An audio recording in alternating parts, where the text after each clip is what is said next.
रात के वक्त घर पहुंचे। वालिद प्रोफेसर सुहेल अफजल भी घर वापस आ गए थे। बिलाल कैसा बेटा है जी, और बचपन में कैसा था, अब कैसा है? बिलाल अच्छा है जी, ताबेदार सा बच्चा है जी। और बचपन में ज़रा ज़ाहिर है जैसे सारे बच्चे होते हैं, बिलाल भी वैसे ही थोड़ा सा जैसे शरारतों की तरफ माइल था, लेकिन टाइम के साथ साथ लेकिन ताबेदार अच्छा है जी। मेरे कहने पे इसने इंजीनियरिंग की, जो कि आजकल की ज़रा वो जनरेशन में ये बात ज़रा वो नहीं डाइजेस्ट होती। खैर फिर ज़ाहिर इसका रुझान बिज़नेस की तरफ था, फिर इसने फ्रांस की यूनिवर्सिटी से फिर बिज़नेस एजुकेशन की। तो अब माशाल्लाह मेरे साथ तो कामकाज में अच्छा एक्टिव है। 3 महीने की छुट्टी पे भेजा था, 8 महीने हो गए। ये आप भी वजीर रहे, ये भी वजीर है, कितना फ़र्क है? 2008 में बड़ा रूटीन वर्क, वैसे भी इंटरिम गवर्नमेंट का जो था ना डोमेन, वो हमें अंदाज़ा था। अब मुझे आजकल की वजारत की समझ नहीं आ रही। ये तो माशाल्लाह जी एक्टिव है बहुत ज़्यादा। और बिजनेस में कैसा है जी? बिजनेस बहुत अच्छा जी, काम में बहुत अच्छा बिलाल, एक्सीलेंट, काम में बहुत अच्छा ये इसकी समझने की सलाहियत माशाल्लाह बहुत अच्छी है।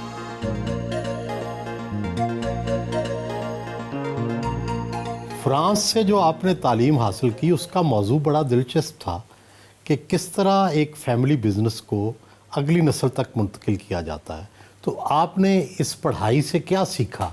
वो क्या ख़ास बात है, खुलासा क्या है जिससे एक नस्ल से दूसरी नस्ल तक कामयाबी से बिज़नेस को मुंतकिल किया जा सकता है? जो सबसे मुश्किल ट्रांजिशन होती है ना, वो होती है पहली जनरेशन से सेकंड जनरेशन के ऊपर। अगर आप उधर ही अपनी फाउंडेशन ठीक रखना शुरू कर दें तो फिर हर जनरेशन उसके ऊपर बिल्ट ऑन करती रहती है। फॉर एग्जांपल कि सारे बच्चों को एक सैलरी मिलेगी और हर कोई अपना ख़र्चा खुद करेगा, कि रादर कि वो कंपनी किसी का ख़र्चा उठा रही हो, क्योंकि किसी का हो सकता है ख़र्चा ट्रैवलिंग का ज़्यादा हो, किसी का गाड़ी पे ख़र्चा ज़्यादा हो। सो ये रूल्स हैं जो आप अपने डिफ़ाइन करते रहते हैं। सो सक्सेशन प्लानिंग के अंदर सबसे इंपॉर्टेंट चीज़ होती है कम्युनिकेशन।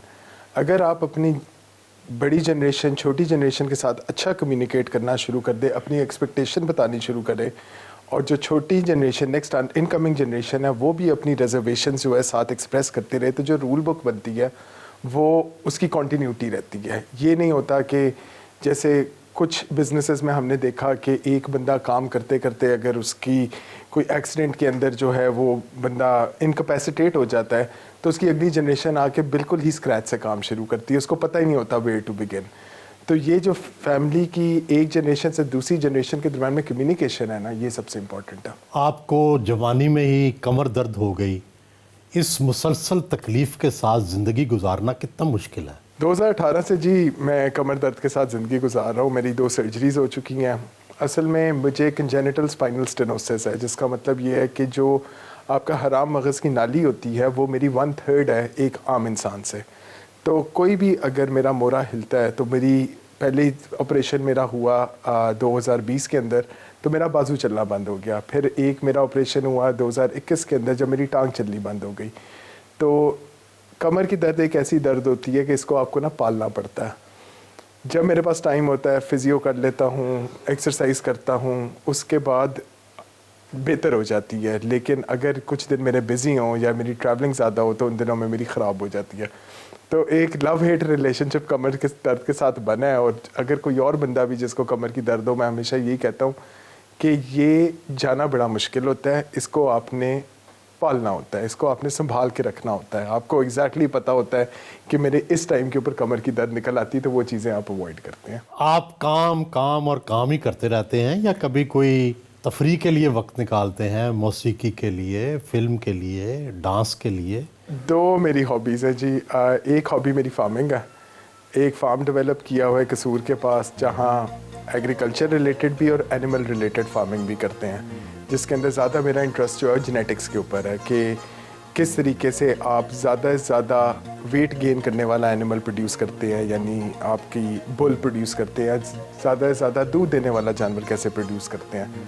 तो एक हॉबी मेरी ये है। दूसरी हॉबी ट्रैवलिंग है, दुनिया देखने का शौक़ है। कितने मुल्क देख चुके हैं? मैं 40+ देख चुका हूँ मुल्क। यूरोप और साउथ ईस्ट एशिया पूरा देखा हुआ है। साउथ अमेरिका अभी तक मेरे से मिस हुआ हुआ है, ऑस्ट्रेलिया भी मिस हुआ हुआ है, बाकी सारी जगह मैं टच कर चुका हूँ, अफ्रीका टच कर चुका हूँ, नॉर्थ अमेरिका में तो रहा, तो ट्रैवलिंग का भी शौक है।